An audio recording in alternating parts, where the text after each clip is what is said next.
안녕하세요. 사연 읽어주는 남예입니다. 오늘도 와주셔서 감사드리며 오늘의 사연 시작하겠습니다. 안녕하세요. 저는 4살 딸아이를 키우고 있는 30대 후반 주부입니다. 세상 어떤 아이인들 예쁘지 않겠냐만 저 역시도 요즘 한창 예쁜 짓을 많이 하는 제 딸아이 손짓 하나하나, 표정 하나하나에 푹 빠져 살고 있답니다. 아이가 태어나면 또 다른 세상이 열린다고 하던데 그 말의 뜻이 뭔지 정확히 알겠더라고요. 사실 얼마 전까지만 해도 아이 때문에 걱정이 많았습니다. 어릴 때 겪은 충격이 평생 가기도 한다던데 실제로 아이가 최근 엄청난 일을 겪었거든요. 함께 있던 저 역시 손이 부들부들 떨리고 다리에 힘이 풀려 정신을 놓을 정도였고 아이도 너무 놀라 숨이 넘어가도록 마구 울어댔죠. 지금도 그때 일만 생각하면 눈앞이 아찔하답니다. 그리고 그 모든 일의 원인은 다른 사람도 아닌 저의 시어머니였어요. 시어머니가 보통 사람들과 다르다는 건 상견례 날부터 느꼈습니다. 물론 상견례 전에도 시댁에 인사드리러 갔던 적이 있긴 한데요. 그때는 시어머니가 친구분과 너무 길게 통화하느라 거의 신호들하고만 대화하고 왔거든요. 그래서 시어머니에 대해 제대로 파악할 수 없었죠. 나중에 알게 된 사실은 시누이들이 일부러 어머니와 저를 떼어놓으려 작전을 짰던 거라고 하네요. 혹시라도 제가 결혼 안 하겠다고 할까봐 그랬대요. 누구든 우리 엄마랑 10분 이상 대화하면 학을 떼거든요. 큰올케는 어쩌다 애부터 생기는 바람에 결혼했지만 언니는 아니잖아요. 혹시라도 엄마 때문에 결혼 못한다고 할까봐 그랬던 거예요. 우리 이해하죠? 그때 신우들 말이 귀에 들어오지 않았습니다. 대체 어떻길래 딸들이 저렇게까지 말할까 했는데 상견례 때 알게 된 거죠. 태생 자체부터 복을 타고난 사람들이 있습니다. 제가 좀 그런 편이거든요. 외모면 외모, 공부면 공부. 그래서 동네 어른들이 저보고 딱 영부인감이라고 했습니다. 농담이라고 하기엔 재미있지도 않았고 너무 진지하게 얘기하시길래 다들 어리둥절했었죠. 다른 건 몰라도 아들 둘에 딸 둘을 두셨으니 다복하신 게 많네요. 저희는 딸만 둘이라. 제 친구 중에도 아들 낳으려고 별의 별짓 다 하고 죽어라 용 써도 결국 아들 못 낳고 사는 애들이 허다하거든요. 전 도무지 이해가 안 되더라고요. 아들 낳는 게 뭐 그리 어렵다고 저렇게 고생을 하나. 근데 나중에 알게 됐습니다. 이것도 다 제 복이라는 걸요. 사실 시어머니의 밑도 끝도 없는 자맘심을 알아본 건 저보다 엄마가 먼저였습니다. 알아서 시어머니 다랑쥐를 부추겨 주더라고요. 그럼요. 복이죠. 제 팔자에도 아들 복은 없나 봐요. 정말 대단하세요.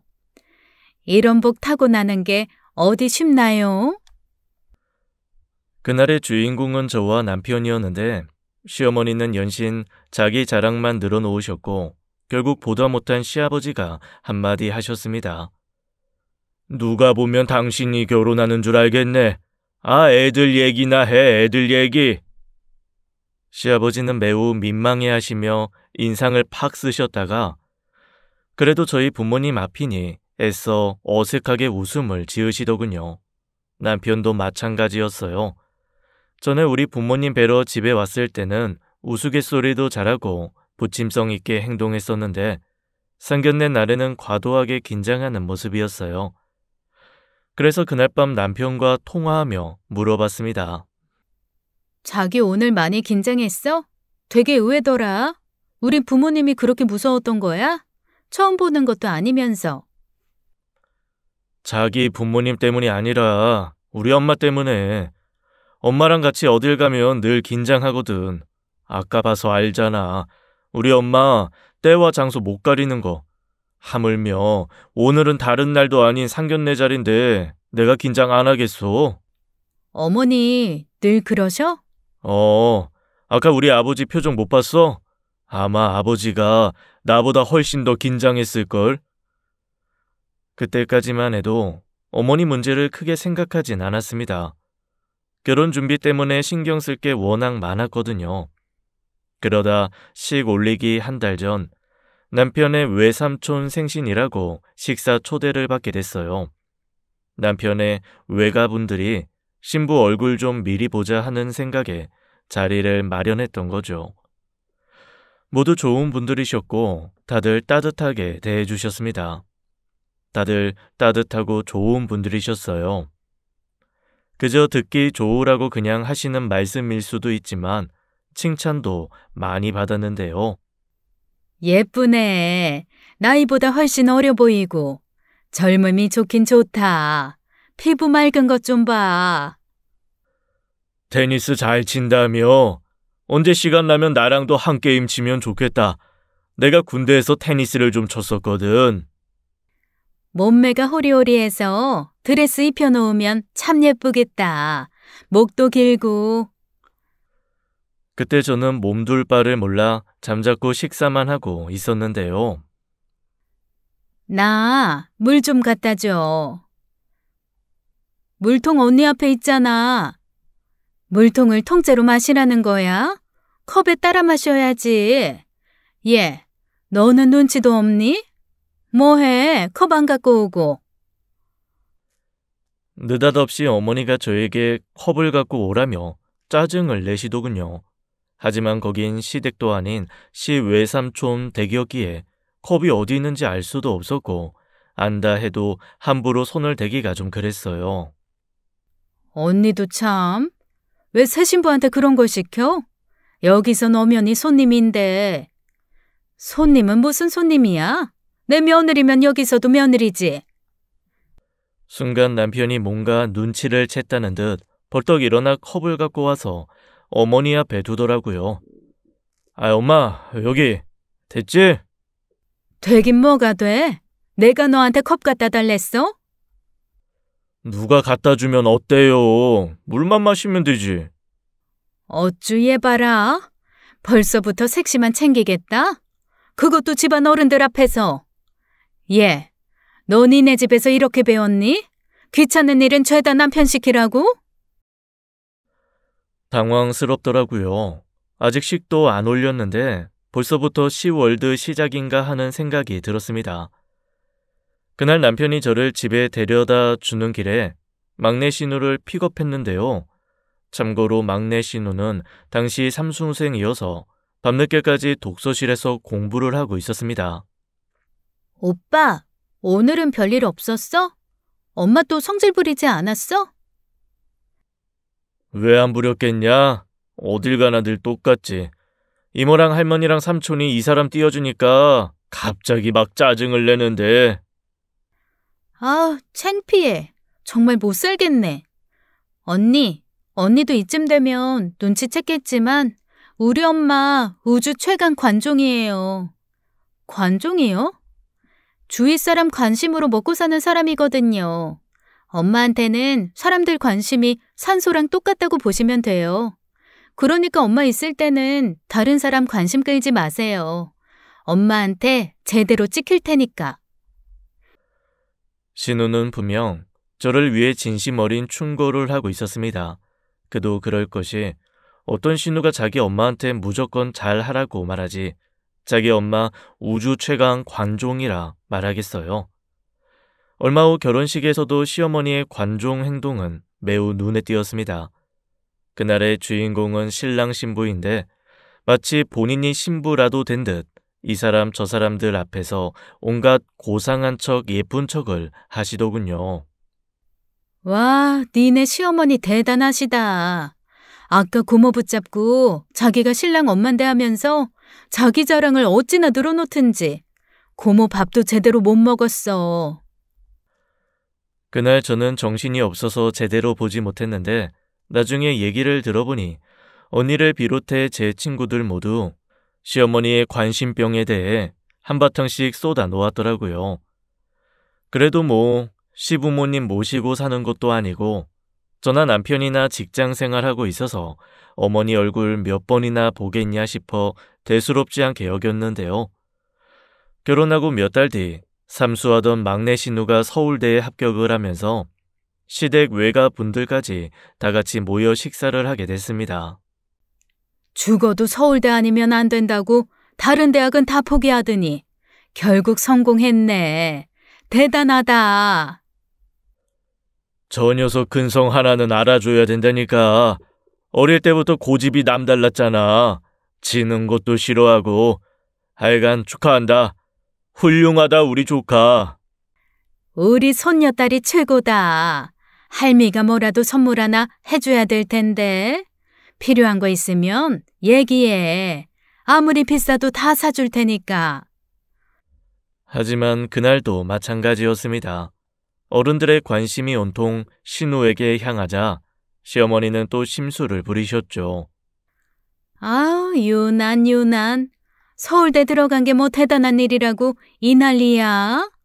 재수도 아닌 삼수를 했는데 누군들 서울대 못 가? 깜짝 놀랐어요. 남도 아닌 본인 딸이 서울대를 합격했는데 어머니는 마치 생판 모르는 남 얘기하듯 하시며 비꼬시는 겁니다. 밥 먹고 하는 일이라곤 책상에 앉아서 책만 보잖아. 그렇게 종일 공부하는데 서울대가 다 뭐야. 하버드라도 가야지.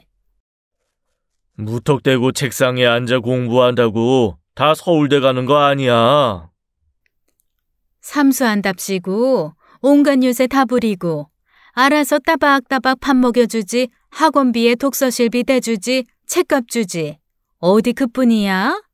오빠 언니들이 안쓰럽다고 용돈도 주고 먹을 거 사다 주고.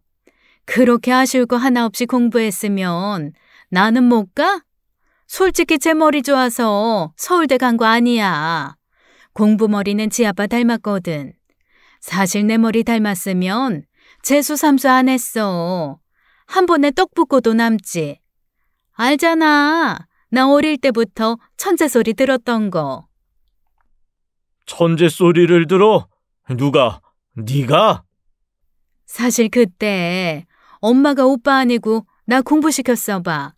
진즉에 석사 되고 박사 돼서 어딘가 한 자리 하고 있었을걸? 엄마가 그저 아들밖에 몰라서 나한테 신경을 못 썼던 거지. 무슨 소리야. 그때 언니가 공부 싫고 일찌감치 결혼이나 하겠다고 했잖아. 엄마 아버지가 공부를 제대로 시켰으면 그런 소리 했겠니? 내 딴엔 서러워서 한 소리지.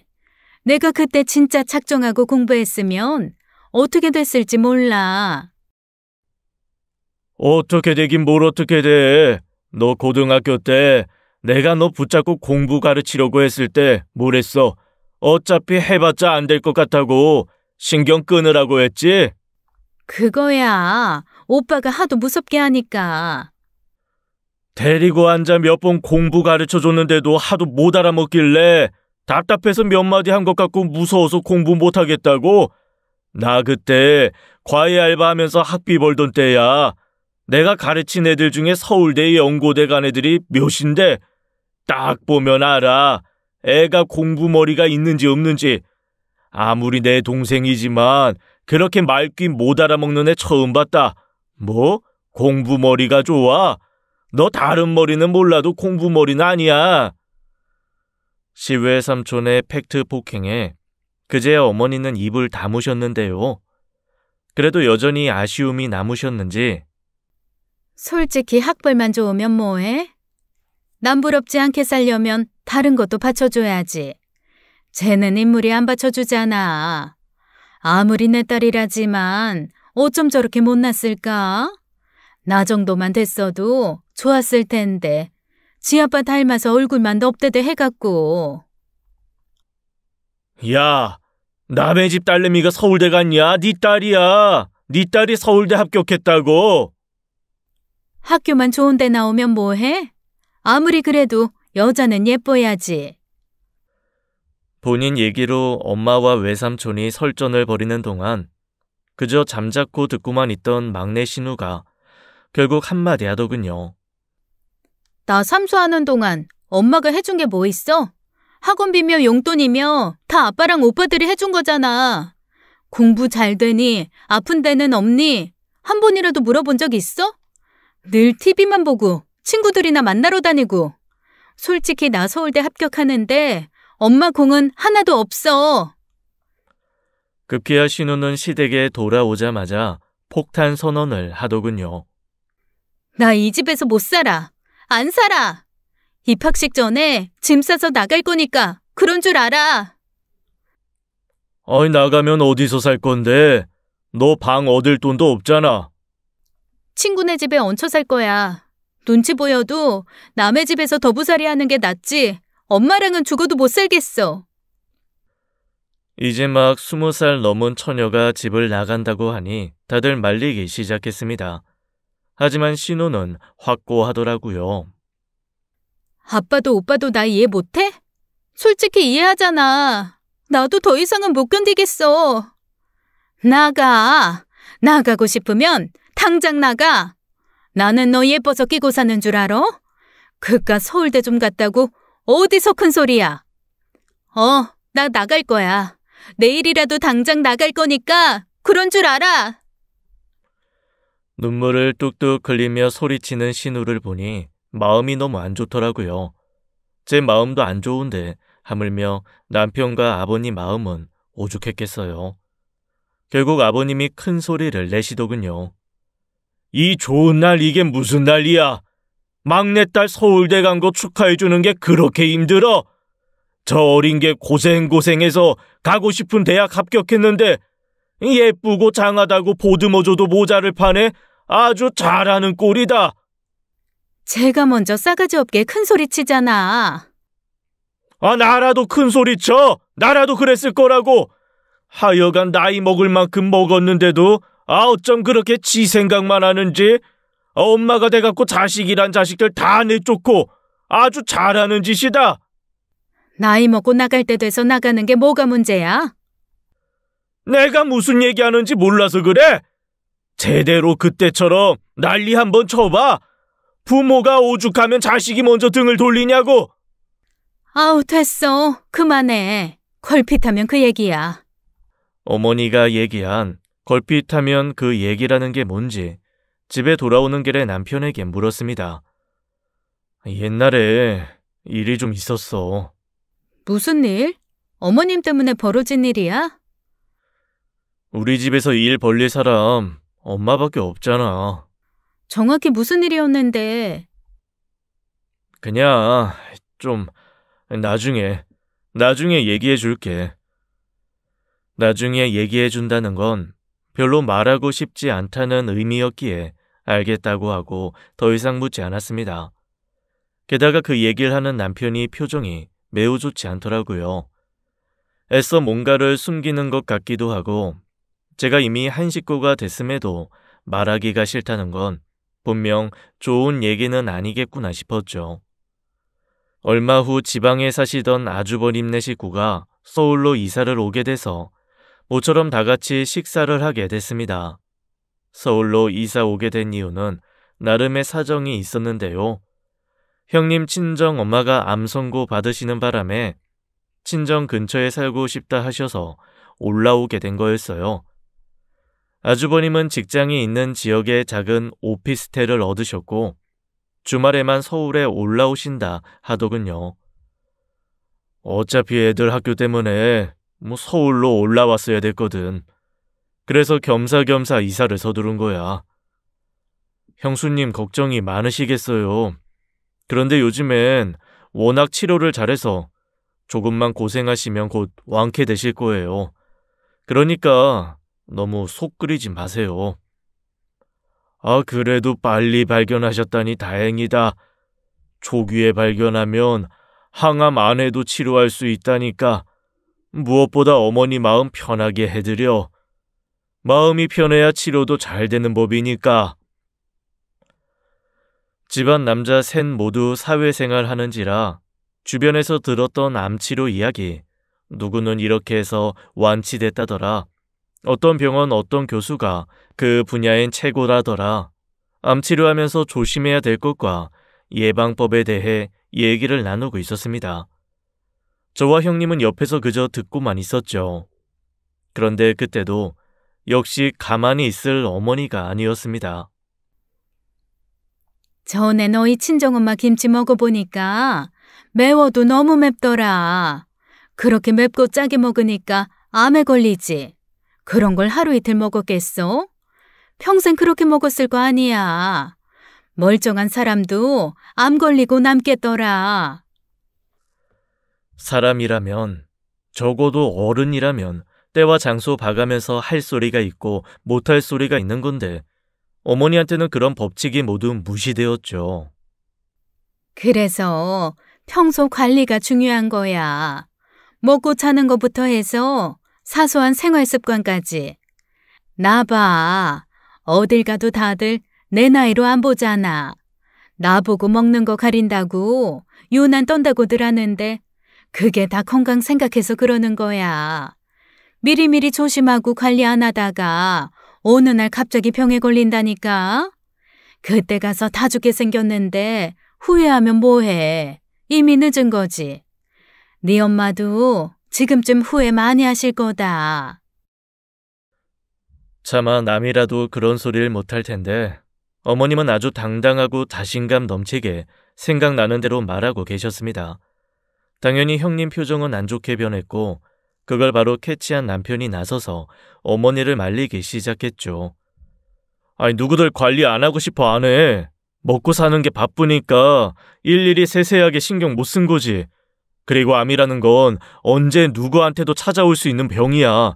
아무리 조심한다고 해도 암 걸리는 경우 되게 많아. 그래도 조심하면 좀 낫겠지. 먹고 싶은 건 다 먹고 하고 싶은 거 다 하고 살면 없던 병도 생기는 거야. 나 봐. 이 나이에 이렇게 건강하기가 쉬운 줄 아니? 다들 나보고 150살까지 살겠다고 하더라. 사람 명이라는 게 아무리 타고나는 거라지만 다 자기 하기 나름이야. 그때까지도 조용히 식사만 하시던 형님은 결국 못 참겠는지 어머니를 향해 눈을 똑바로 치켜뜨며 얘기하더군요. 그러니까 어머님 말씀은 저희 엄마가 조심 안 하고 대충 살아서 암에 걸렸단 얘긴 거네요? 사실이 그렇지 않니? 내가 뭐 틀린 말 했니? 너희 엄마 젊어서부터 억척같이 사셨다며. 억척같이 살면 다 암에 걸려요? 아무래도 그렇지 않겠어? 아무거나 먹고 아무렇게나 살고. 정말 옆에서 듣고 있기에 민망할 정도였습니다. 어쩜 저렇게 생각이 없으실까? 어쩜 저렇게 배려를 모르실까? 그렇게 철저히 관리하시면서 사신 어머니는 왜 그렇게 아픈 데가 많으신데요? 제가 가끔 전화 드릴 때마다 허리 아프다, 무릎 아프다, 어깨 아프다 하셨잖아요. 어머니는 평소 뭘 먹고 사셨길래 그렇게 아픈 건데요. 그거야. 나도 나이가 드니까 어쩔 수 없이 아픈 거지. 세월을 무슨 수로 이겨먹겠니? 150살까지 산다고 치면 이제 고작 반도 안 사신 건데 벌써부터 그렇게 아프시면 앞으로 어떻게 사시려고 그러세요? 평소 형님은 말씀이 거의 없는 분이었습니다. 어머니가 무슨 얘기를 하든지 대꾸 한마디 하지도 않으셨고 어떤 질문에도 단답형으로 답하시는 분이었기에 그날의 형님 모습은 매우 낯설었고 놀라웠죠. 예, 너 오늘 왜 그래? 평소 구분구분하던 애가 어디 감히 시애미한테 눈을 치켜뜨고 대들어? 왜? 친정엄마 아프다니까 눈에 뵈는 게 없니? 아니요. 친정엄마 아프다니까 뵈는 게 없는 게 아니고요. 이제야 어머니가 어떤 사람인지 제대로 보여서 드리는 말씀이에요. 그전까진 그냥 그러려니 하고 넘길 수 있었는데 오늘은 도저히 못 넘기겠네요. 아무 생각 없이 말씀하시는 어머니가 너무 또렷하게 잘 보여서요.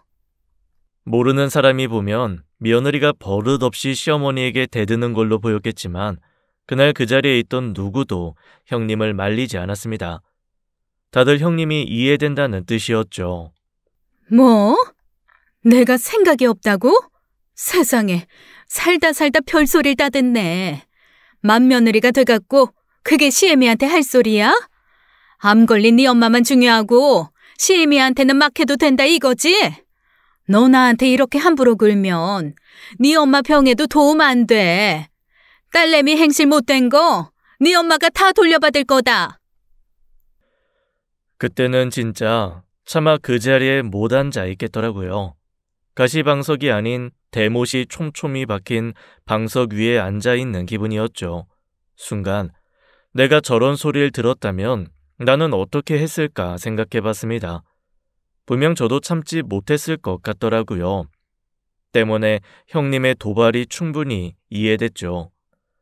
순간 형님이 자리에서 벌떡 일어나 입고 온 자켓을 챙겨 입기 시작하셨습니다. 아버님, 죄송합니다. 저 먼저 일어날게요. 아버님 앞에서 큰 소리 내서 뭐라고 드릴 말씀이 없네요. 용서해 주세요. 아버님은 그저 아무 말씀 없이 앉아만 계셨어요. 그 역시도 형님의 마음을 이해한다는 뜻 같았습니다. 죄송한 김에 더 죄송한 말씀 드리면 저 앞으로는 어머니 얼굴 뵙기 힘들 것 같습니다. 버릇없고 못 배워먹은 며느리라고 얼마든지 욕하셔도 돼요. 제가 그릇이 작아서 그렇습니다. 이거는 그릇이 작은 게 아니라 가정교육 문제야. 이참에 네 엄마한테 가서 예의 범절 좀 더 가르쳐달라고 해라. 죽어도 미안한 기색 하나 없는 어머니였습니다. 때문에 급기야 아주버님까지 폭발하게 되었죠. 엄마, 제발 그만 좀 해요. 솔직히 예의 범절은 엄마가 더 없어. 내가 뭐? 나처럼 깍듯한 사람이 어딨다고? 나 아는 사람들 만나서 물어봐. 내가 단 한 번이라도 예의 없이 군 적이 있는지? 글쎄요. 평소 어머니 언행을 봐서는 어느 누구에게도 자기 자랑만 늘어놓고 남 깎아내리는 데 특화된 분이라 욕먹기 딱 좋은 캐릭터였거든요. 그런데도 끝까지 본인의 문제가 뭔지 전혀 모르고 계셨습니다. 나도 이제 엄마 보기 힘들 것 같네. 서울 올라오면 아버지만 따로 만날 테니까 그런 줄 아세요. 얘들이 아주 쌍으로 미쳤나? 너도 애미보다 장모가 더 중요하다 그거야? 도대체 내가 뭘 그렇게 잘못했니? 바로 그게 잘못이에요. 엄마 스스로 뭐가 문제인지, 뭐가 잘못된 건지 전혀 모르고 있다는 거. 지난번 그 일 겪고 변할 줄 알았어. 조금은 달라질 줄 알았다고. 그런데도 엄마는 아직 여전하네. 지난번 그 일이라 아마도 남편이 언급을 피했던 그 사건을 말하는 것 같았습니다. 제가 결혼하기 전에 뭔가 큰 사건이 있었던 게 분명했죠. 아주 징글징글하다. 징글징글해. 네 아빠도 그렇고 너도 그렇고 조금만 수틀리면 그 얘기 꺼내는데 솔직히 그게 왜 내 잘못이니? 걔가 여자한테 미쳐서 지 애미 버린 거잖아. 엄마는 정말 한결같다. 알았고요. 앞으로도 계속 그렇게 사세요. 나중에 엄마 옆엔 아무도 없을 테니까. 급하게 나가는 아주버님과 형님을 말리는 사람은 아무도 없었습니다. 감히 제가 나설 수도 없는 상황이라 그저 조심히 살펴가시라는 말만 할 수밖에 없었어요. 집으로 돌아오는 길, 남편의 심기도 매우 불편해 보였습니다. 당연히 그럴 수밖에요. 형님 내외가 어머니랑 연을 끊겠다 선언하고 가버렸으니까요. 운전 내가 할 걸 그랬네. 자기 기분도 안 좋을 텐데. 남편은 말없이 정면을 응시한 채 운전에 집중할 뿐이었습니다. 어떻게든 남편 기분을 풀어주고 싶은데 대체 어떤 말을 해야 될지 모르겠더라고요. 형님 편을 들기도 그렇고 그렇다고 어머니 편을 들 수도 없고 그래서 그냥 아무 말 하지 말자 했는데요. 남편이 먼저 얘기를 꺼내더군요. 자기 우리 집에 시집 오기 전 어떤 일이 있었는지 궁금하지? 그거 자기가 얘기하고 싶지 않다며. 나중에 편할 때 얘기해줘도 돼. 사실 나 형이 한 명 더 있어. 깜짝 놀랐습니다. 남편과 연애하면서 형제 관계에 어떻냐 물었을 때 형 하나 여동생 둘이라고 했거든요. 그런데 형이 한 명 더 있다니 이게 무슨 소리지 싶더라고요. 우리 집 장남, 제일 큰 형인데 일찍 결혼해서 애기 낳고 살다가 사정이 생겨서 이혼했어. 지금은 어디 사시는데? 몰라. 아무도 몰라. 아무리 찾아도 어디서 어떻게 사는지 알 수가 없어. 그날 남편에게 들은 얘기는 매우 충격적이었습니다. 큰형이 결혼해서 잘 살고 있었는데 점점 고부 갈등이 심해지다 보니 부부 사이도 틀어졌대요. 맏 며느리라고 엄마가 엄청 못살게 굴었거든. 아까 형수한테 했던 말을 거의 매일 했으니 어떤 며느리가 참고 살겠어. 그러다 결국 이혼을 하게 됐는데 아이가 문제였죠.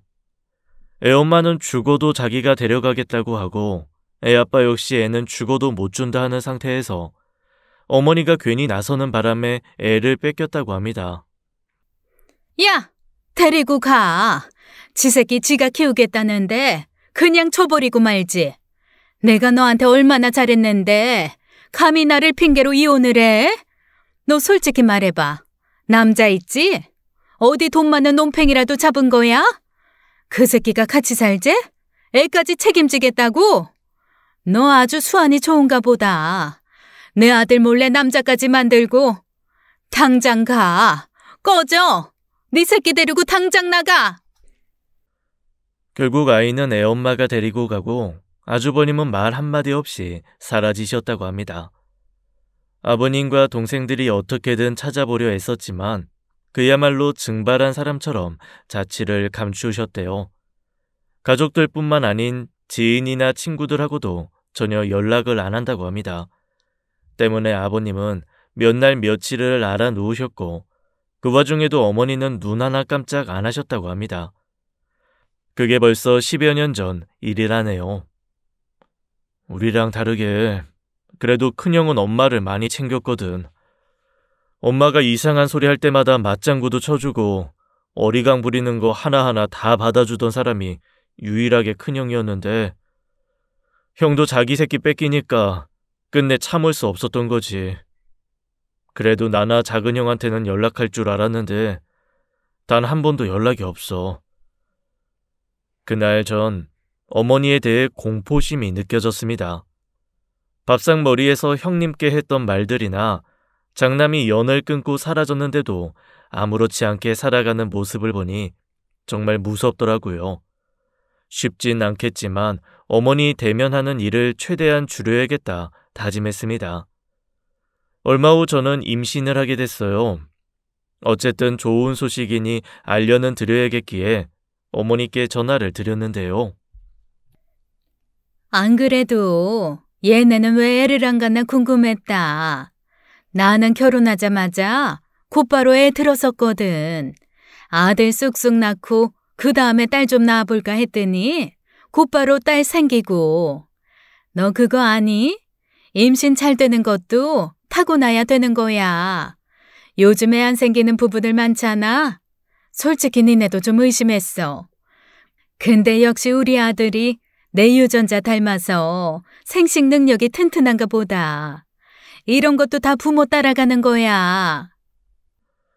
그저 네네 하며 들어줬습니다. 중간에 끼어들어 다른 얘기를 한다거나 괜히 한마디 토 달았다가는 얘기가 더 길어질 것 같아 그냥 듣고만 있었어요.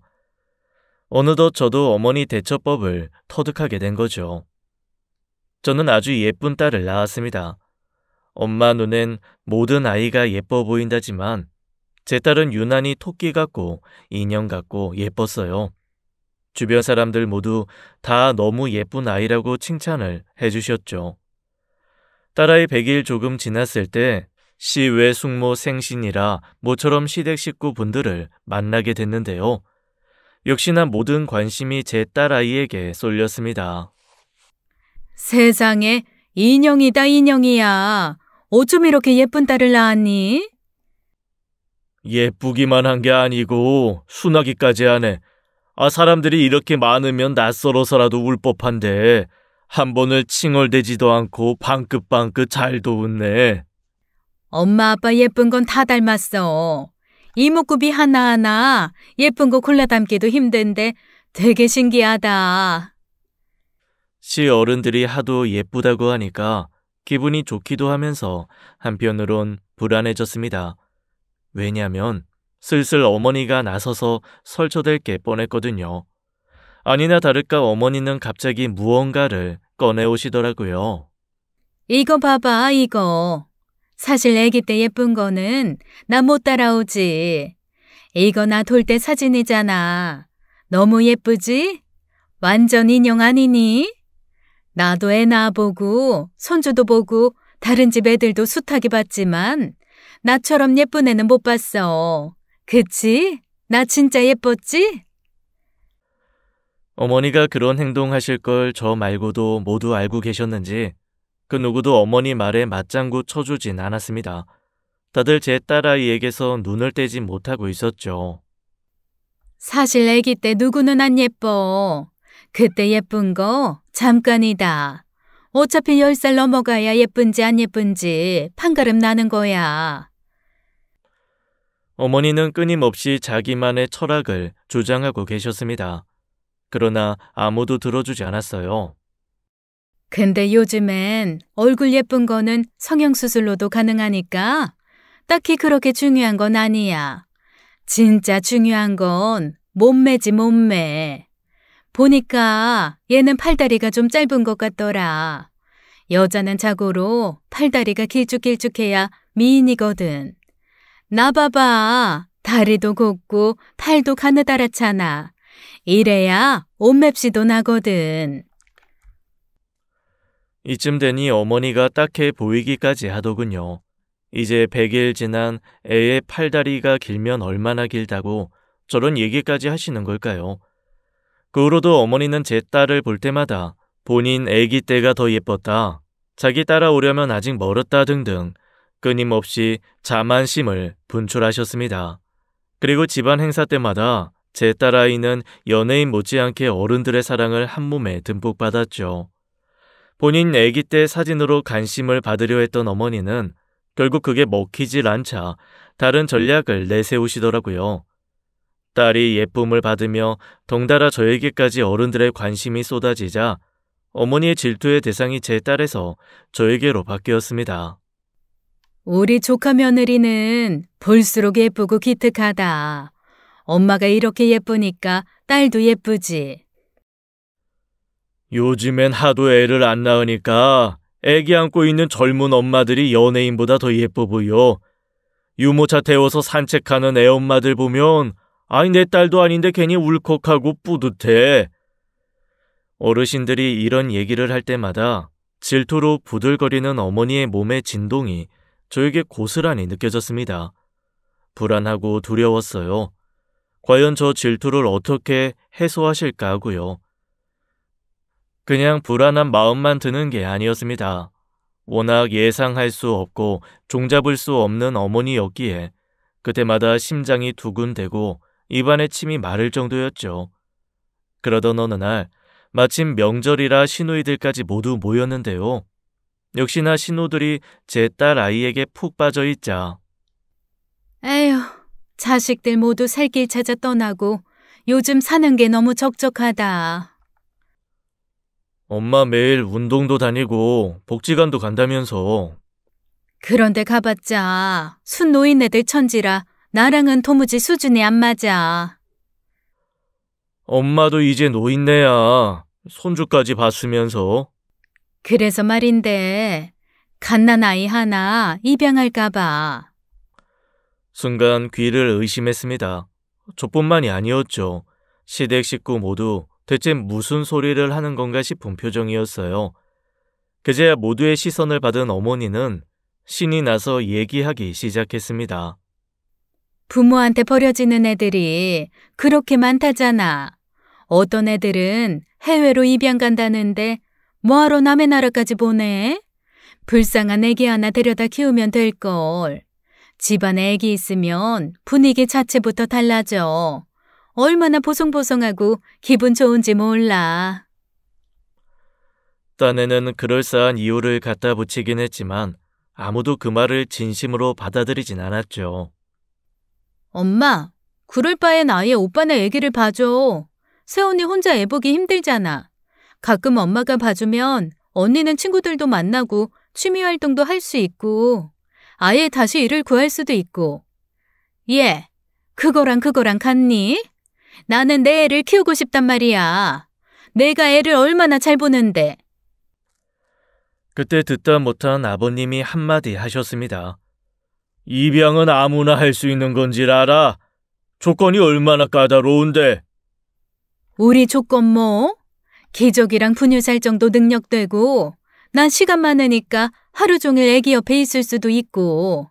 더 이상 무슨 조건이 필요해? 나이, 당신한테는 주고 싶어도 못 줘. 다 늙은 할머니한테 어떻게 애를 맡겨? 하루 이틀 키울 것도 아니고 평생 책임져야 되는데.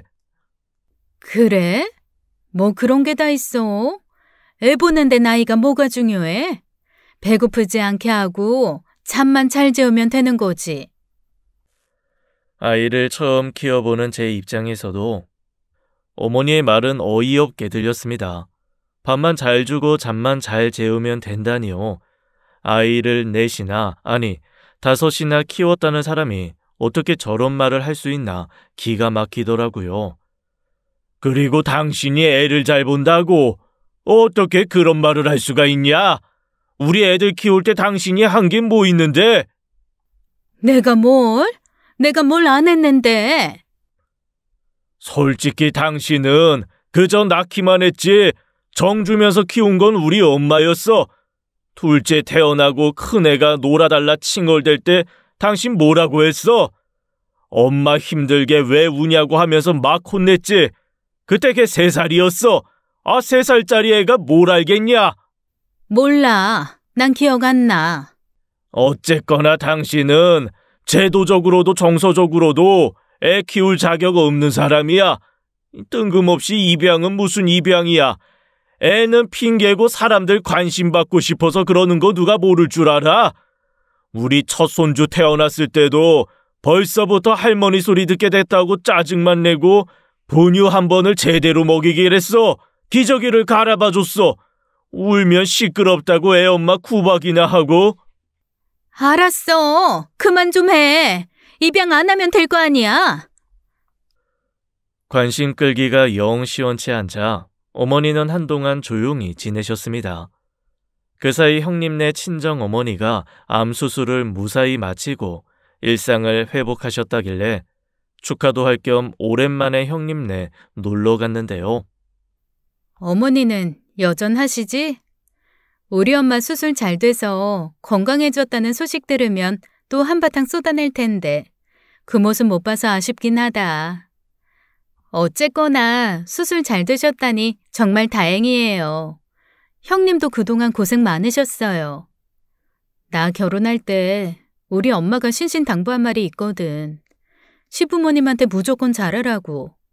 듣기 싫은 소리에도 참고 혹시라도 구박받으면 그때만 대충 넘기고 절대 분란 일으키지 말라고.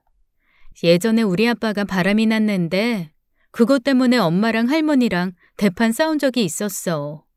뻔하잖아. 할머니가 아빠 편 든 거지. 남자가 바람 좀 필 수 있는 거 아니냐고. 아무튼 그때 한바탕 난리가 났었는데 대판 싸우고 며칠 있다가 할머니가 갑자기 돌아가셨어. 그때 엄마가 얼마나 많이 울었는지 몰라. 자기 때문에 돌아가신 거라고. 그래서 나한테 그런 소리 하셨던 거야. 당신처럼 후회하지 말라고. 근데 후회할 때 후회하더라도 난 못하겠더라고. 그 양반은 정말 상식이 안 통하는 양반이야. 애들 아빠도 자기 엄마 이상한 거 완전 인정하잖아. 아주버님, 그리고 제 남편, 또 신우들까지 본인들의 엄마가 매우 이상하다는 거에는 모두 동의를 하고 있었습니다. 하물며 아버님을 포함해 시외가 분들까지 전부 다요. 하지만 어쩌겠어요. 평생을 그렇게 살아온 분인데 이제 와서 바뀌길 기대할 순 없잖아요. 저 역시 어머니가 변할 거란 기대는 전혀 안 했으니까요. 그러나 어머니는 우리의 상상 그 이상이었습니다. 하다하다 말도 안 되는 끔찍한 일까지 벌일 줄은 차마 생각조차 못했는데 선을 넘어도 한참이나 훌쩍 넘으시더군요. 우연히 인터넷을 서핑하다 예쁜 아기 이벤트가 눈에 띄길래 혹시나 하는 마음에 딸아이 사진을 보냈습니다.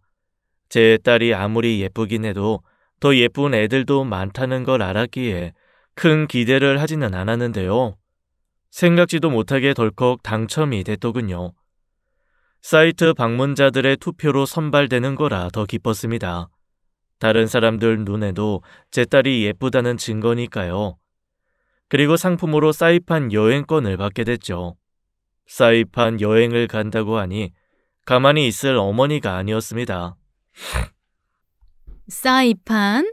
그걸 니들끼리만 쏙 간단 말이야? 3인 가족 여행권이라서 어쩔 수가 없어. 그런 게 어딨어. 나는 가족 아니니? 나랑 네 아버지도 갈 거니까 그런 줄 알아. 내 돈 내서라도 갈 거야. 가려면 당신이 나가. 난 안 가. 혼자 가라면 못 갈 줄 알고? 아니다. 네 이모 데리고 가면 되겠다. 그런 줄 알고 비행기랑 호텔이랑 알아봐봐. 기분이 확 잡치더라고요. 맘 같아선 저랑 애기는 안 가겠다 말하고 싶었지만 이미 예약이 되었던 상태라 어쩔 수 없었습니다. 결국 다 같이 가게 되었죠. 여행 떠나기 하루 전날 어머니가 자기랑 이모도 짐이 많으니 새벽같이 와서 자기들부터 태워가라고 하시더라고요. 내 차로 엄마랑 이모 데리고 공항 갈 테니까 당신은 공항에 따로 와야겠다. 어차피 내 차에 다 못 타잖아. 한 차로 가는 건 무리겠어. 짐도 워낙 많고. 남편 말대로 하는 게 나은 것 같아 그러라 하고 남편을 먼저 시댁으로 보냈습니다. 사실 제 입장에서도 아기랑 둘이 가는 게 편했거든요. 다음날 아침 딸아이 아침밥을 먹이고 슬슬 공항으로 출발할 채비를 하고 있었는데 생각지도 못하게 갑자기 어머니가 현관문을 열고 들어오시는 겁니다. 어머니, 웬일이세요? 그 사람이랑 같이 오셨어요? 아니야, 나 혼자 왔어. 어머니 혼자요? 무슨 일로 오신 건데요? 너 걱정돼서 왔지. 짐도 많은데 애까지 챙길 생각하니까 아무래도 내가 도와줘야 될 것 같아서. 뭔가 이상했습니다. 어머니는 그 정도로 사려 깊은 분은 아니었으니까요. 갑자기 불안해지더군요. 그래서 일단 걱정 마시라 하고 어머니를 다시 시댁으로 돌려보냈습니다. 대체 무슨 꿍꿍이었을까? 내 옷이라도 빌려가려 했던 걸까? 아무리 생각해도 어머니의 의도를 알 수가 없었죠. 그래서 남편에게 전화를 걸어 혹시 무슨 일 있었냐 물어보려는데 허라, 아무리 찾아도 전화기가 없는 거예요. 새벽에 분명 휴대전화 알람 소리에 깼는데 집안을 온통 다 뒤져도 전화기가 보이지 않는 겁니다. 안방, 아기방, 화장실을 다 뒤지고 하물며 기껏 싸놓은 짐까지 다 풀어봐도 없더라고요. 하다 서랍장까지 일일이 다 열어봤는데도 제 전화기는 감쪽같이 사라져버렸습니다. 정말 미치겠더군요. 그런데 바로 그 순간 느닷없이 정전이 되는 겁니다. 아직 겨울이라 밖은 새벽까지 캄캄했기에 집안도 완전 암흑이었는데요. 하필 남편 없을 때 왜 정전이 되는지. 어쨌거나 시간 맞춰 공항엔 가야 했고 시계를 보니 시간이 훌쩍 흘렀길래 서둘러 공항으로 가기 위해 짐을 챙겼습니다. 전화기야 어차피 집안 어딘가에 있을 테니까요. 그런데 집 밖으로 나가려고 현관문을 열었는데 갑자기 문이 안 열리는 거예요. 아파트든 빌라든 대부분의 현관문이라는 게 밖에서는 못 열어도 안에서는 손잡이만 돌리면 열리는 건데 뭐가 문제인지 문짝이 밀리지 않는 겁니다. 순간 공포감이 확 밀려오더군요. 그리고 제가 안절부절 불안해하자 그때부터 딸애가 울기 시작하더군요. 그야말로 멘붕 상태였습니다. 정전 때문에 집안은 캄캄하고 현관문은 열리지 않고 남편을 부르고 싶어도 전화기는 사라진 상태. 그 와중에 딸애는 무섭다며 울고불고 난리고 그때는 진짜 저도 울고 싶더라고요. 집안에 있는 자체가 너무 무서웠습니다. 마치 귀신이라도 들린 듯 모든 상황이 이상했으니까요. 그렇게 하염없이 시간은 흐르고 있었어요. 혹시나 창문을 통해 밖으로 나갈 수 있지 않을까 생각했는데 그마저도 불가능했죠. 저희 집은 단층 주택이거든요. 소리를 질러 도움을 요청할까 하는 생각도 했지만 가까이에 사는 이웃이 없어 제 목소리가 멀리까지 들릴 가능성은 없었어요. 또 자칫 아이가 더 놀라 정신 못 차릴 것 같고 그야말로 할 수 있는 게 아무것도 없었습니다. 그래서 일단은 아이 달래는 데 집중했어요. 귀신이 나타나도 아이만은 보호해야 했고 그보다 더 무서운 일이 생기더라도 아이만큼은 지켜야 했으니까요. 거실 소파에 앉아 딸애를 꼭 안고 하염없이 있었습니다. 날이 밝기만을 기다렸어요. 여행이고 뭐고 이미 물 건너간 상태라 남편이 저희를 찾으러 오기만을 기다리는 수밖에 없었습니다. 그 상태로 얼마나 있었을까요? 아이가 울다 지쳐 잠에 들었길래 침대에 눕히려 일어나는 순간 밖에서 인기척이 들리더라고요. 혹시 나쁜 놈은 아닐지 덜컥 겁이 났는데 잠시 후 남편의 목소리가 들렸습니다. 자기야, 여보, 안에 있어? 그 목소리가 어찌나 반갑던지 그제야 참았던 눈물이 쏟아지더군요. 하지만 남편은 집 안으로 들어오지 않았습니다. 들어오고 싶어도 못 들어오는 상황 같았죠. 잠시 후 밖에서 무언가 덜컹대는 소리가 들려왔어요. 그리고 한참 만에 남편이 뛰어 들어오더군요. 뒤따라 아버님도 함께 오셨습니다. 어떻게 된 거야? 이게 무슨 일이야? 나도 모르겠다. 갑자기 정전이 되고 전화기도 사라지고 문도 안 열렸다. 저는 꺼이꺼이 울며 가까스로 설명했습니다. 그때 아버님이 말씀하시길 현관문 앞에 누가 사다리를 세워놨어? 그러니 문이 열릴 리 있나? 도대체 어떤 미친놈이 남의 집 문 앞에 사다리를 세워놓은 거야? 갑자기 정전돼서 누군가 실수로 세워놓은 거 아닐까요? 정전? 정전이든 뭐든 누가 왜 남의 집 문 앞에 사다리를 뒀겠어? 도둑놈이면 모를까? 설령 도둑놈이라고 해도 그런 짓은 안 하지. 어쨌든 진정해. 얼마나 놀랐을까. 당신 올 때가 한참 지났는데 하도 안 오길래 여러 번 전화했는데 전화까지 안 받으니까 여태 자나 싶어서 해서 달려온 거야. 아버지도 걱정된다고 같이 오신 거고. 어머님이랑 이모님은? 두 분은 비행기 놓친다고 택시 타고 먼저 가셨어. 비행기 이미 떴겄다.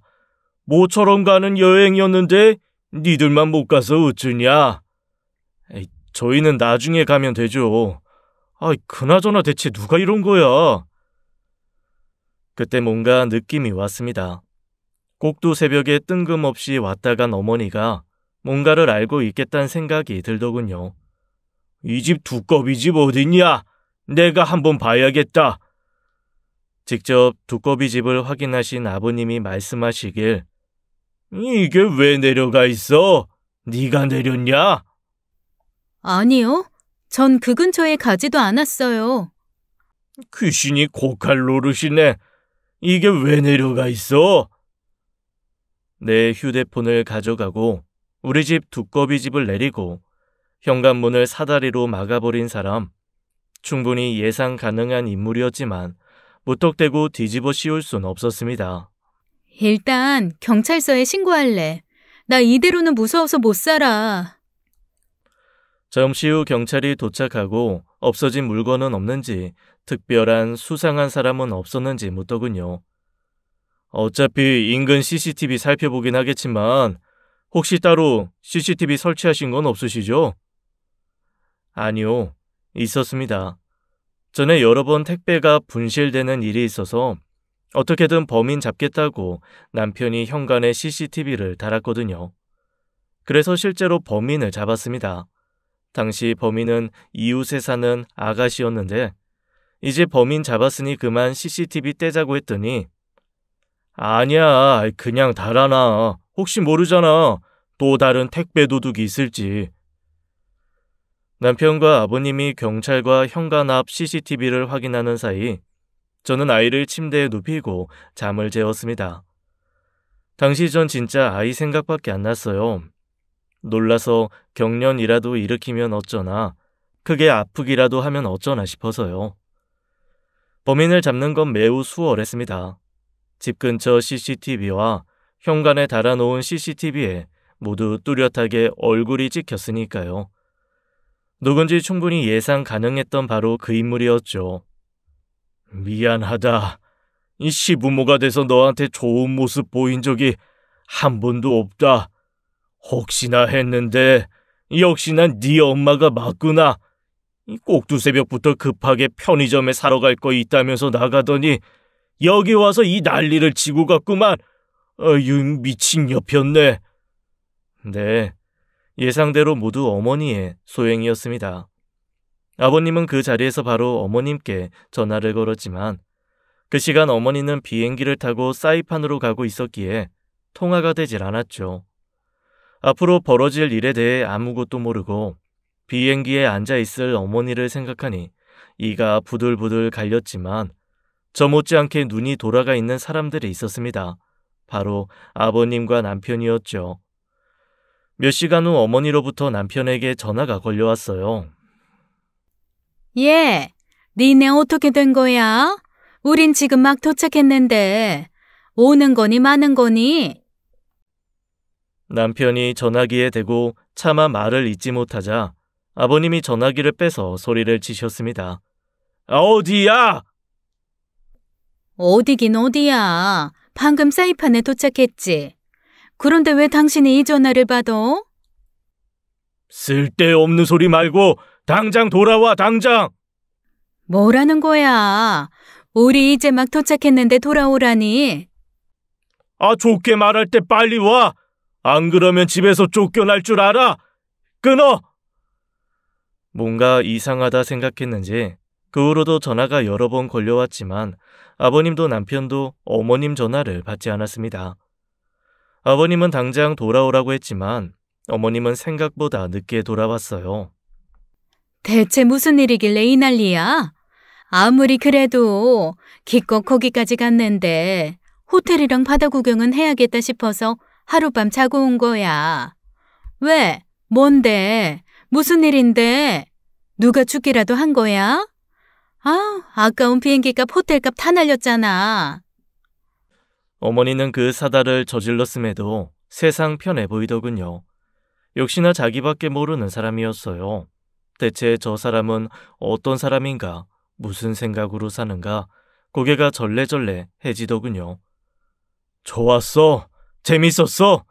며느리랑 손녀 집에 가둬두고 혼자 재밌게 놀다 오니까 좋아? 얘가 지금 무슨 소리라는 거야?